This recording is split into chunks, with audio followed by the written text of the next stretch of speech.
I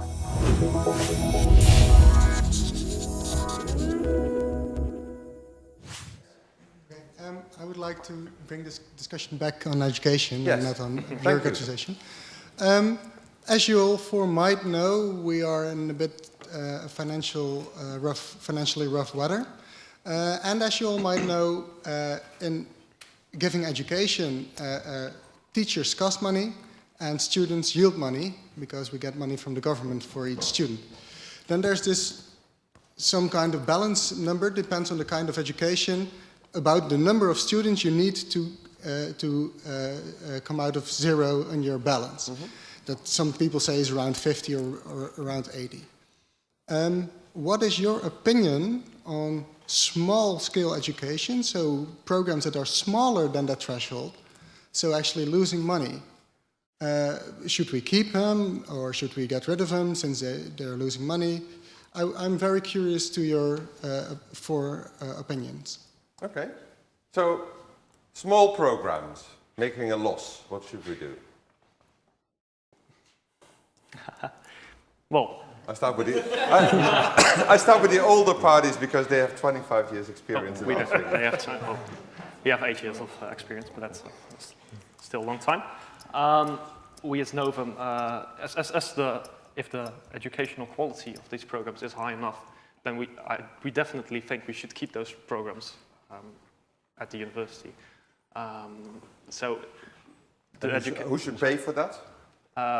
That's a discussion that has to be done at the faculty council level, of course. But definitely that's a discussion we have to do, and depends per study, I would say. Okay. So I wouldn't say there's one answer to every study program with less than 50 students.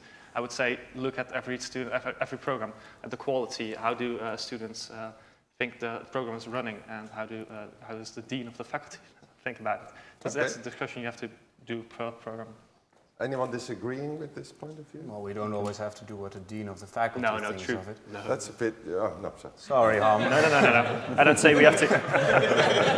I'm not saying we should do what the dean has to, or the dean wants to, but we should definitely go into discussion with the dean and take his point of view also in consideration. I agree completely when you say you have to look at every specific program and whether the program is worth the investment that you put in it, but you also have to look at if you're budgeting the program based upon the amount of students that's there and you're not willing to spend extra money in it, what is it going to do with the quality of that specific program?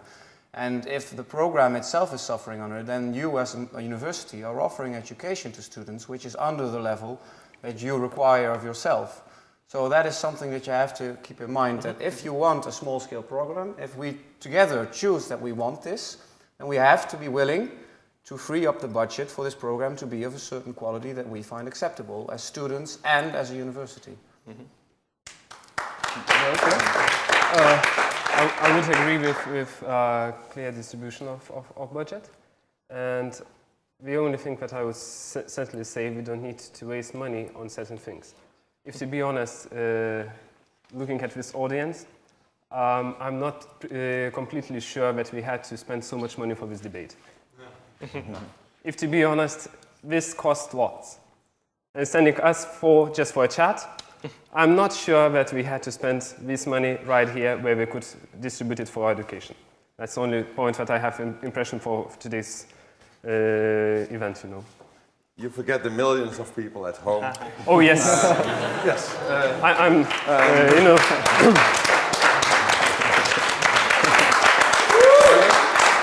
Anything to say? I think, yeah. On the program issues. Yeah, sure, definitely. Yeah. No, don't.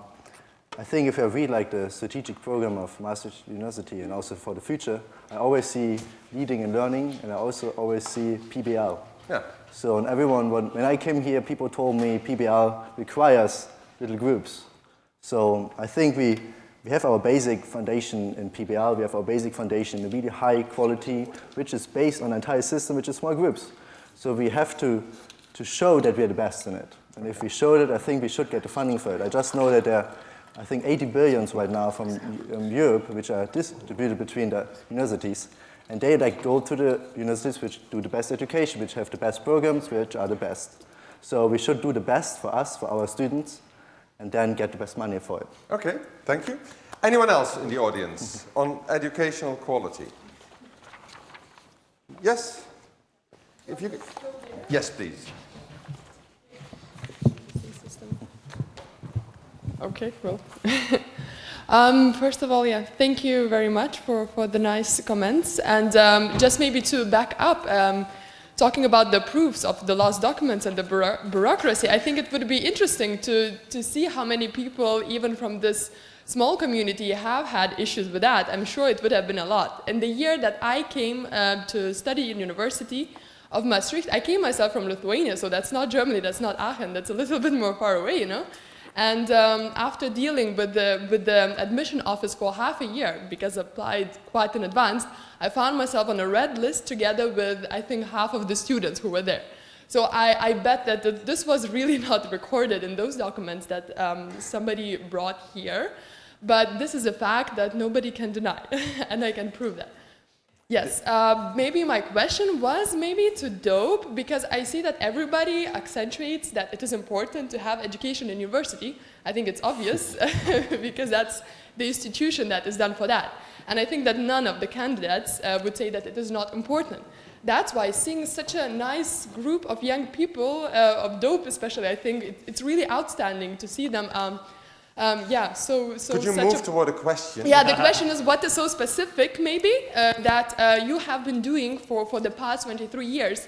You accentuated education and student facilities, but maybe really specific things. How do you say you are different from all other candidates who also accentuates the importance of education? Okay, thank you. Thank you.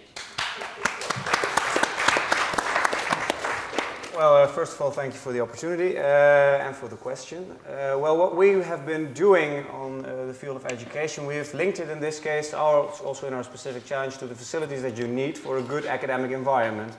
And what we've achieved in specifically the last year, for instance, is that together with a task force in which my predecessor, former chairman of DOPE, and the faculty of a university council member was present, 200 new extra study places have been created. So where we say the libraries are overcrowded and we need to facilitate that people are capable of actually learning in a relatively quiet environment, we created these new study places to be implemented next year.